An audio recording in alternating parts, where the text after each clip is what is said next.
I want to briefly, particularly for the people that are watching online that don't know the 5-second rule, I just want to tell you the quick story behind it so that you start to understand where my perspective is coming from. So in 2008, I was super stuck, and I mean super stuck. I was 41 years old and, or 40 years old rather, and I thought things were working out. I mean, my husband had started this restaurant business, although I should tell you this story first because this is a really good story. My husband got fired from a job, and he comes home with a box, and I say, I didn't know he had been fired yet. I say, honey, what's in the box? And he says, oh, my stuff. And I say, your stuff? Why do you have your stuff? And he says, well, I got fired. And so I immediately, you can't control what's happening. So I immediately go into cheerleading mode. Okay, that's okay, sweetheart. You're gonna get another job. It's gonna be great. Call the recruiter, go work for the competitor. We got this, come on, let's do this, right? And he puts the box down and he says those 3 words you never wanna hear in your marriage. Yeah, he says, I've been thinking. And I'm like, oh, no, not in this relationship. We kind of agreed to that. If you refer to the vows, line 7, no thinking. That's what we said. And he said, I'm miserable. I'm miserable. I hate my job. I hate working for other people. I know a lot of you feel that way, that you're working at something as you try to pursue the thing that you love. I don't want to go do another PowerPoint presentation for a company I don't own or I don't like. I really need to change.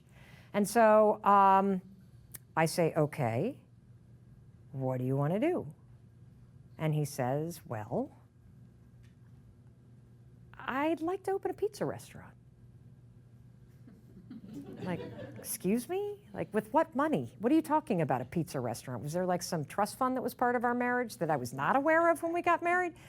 And he said, no. I said, I've just always dreamt of owning a restaurant. I'm like, why am I just hearing about this for the first time? I mean, this was also not something that you chose to share. And then I said the most, I think, famous lines of our 21-year marriage. I said, listen, buddy, that's not the word I used, but listen, dreams are for strangers. You get your ass back to that job, you be miserable, and you pay this mortgage, because that's what you do. And he said, no. And I'm going to be perfectly honest. This is one of those moments where you can't control what's happening.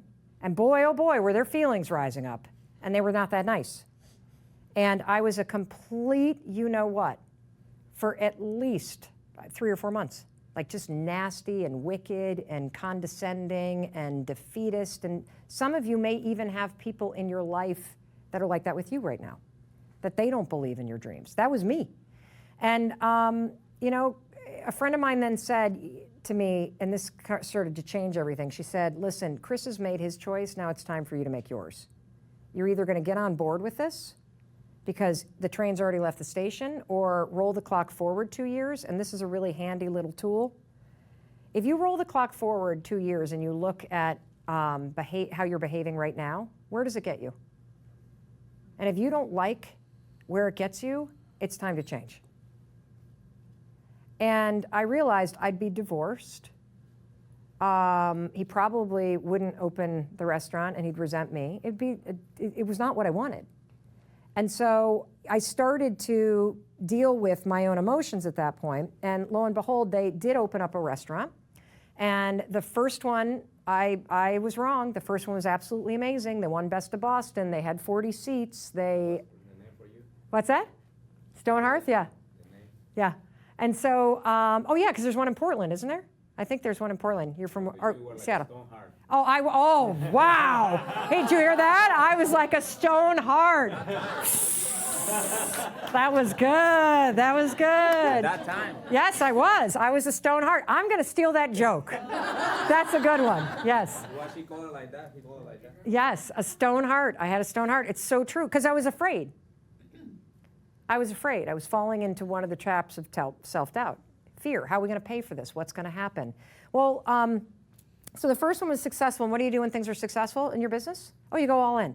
So we put in the home equity line and all the savings and the 401ks, and we leveraged everything we had, because why would you get a loan? I mean, you got to be an entrepreneur. Stupid.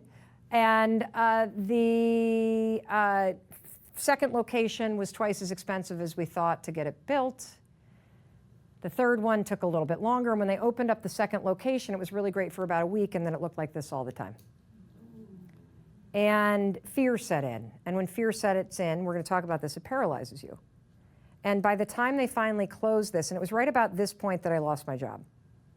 So we had all of our savings in a sinking ship, and me now in a mental sinking ship because I had lost my job. And by the time they finally closed this, it was an $800,000 loss. Kids' college savings gone, home equity line gone. So it wasn't even like money that we had, it was money we had borrowed that now we owed. The 401k is gone. It was terrifying, absolutely terrifying. And then on top of it, you've got a situation where you've got other restaurants open, and one's doing okay, we're trying to get the other open, and they're committed to fixing it. And so it just became this spiral of self-doubt. And you know, I need to say something. This isn't the worst thing that could happen to you. Losing somebody that you love, way worse. Facing a health diagnosis, way worse. But the stuff that you're dealing with, when it happens to you, it's personal to you. And it feels like the world is ending. Now, how does this relate to confidence? Here's how. When you need it most, you don't have it. When you need courage most, it's hard to muster it up. Now, we all respond to change very differently. I mean, Chris would spring out of bed and he would be out that door at 6 o'clock in the morning, and he'd be meeting with his business partner trying to fix it, and ultimately they did. Ultimately they did kind of pull this crashing plane up and go on to stabilize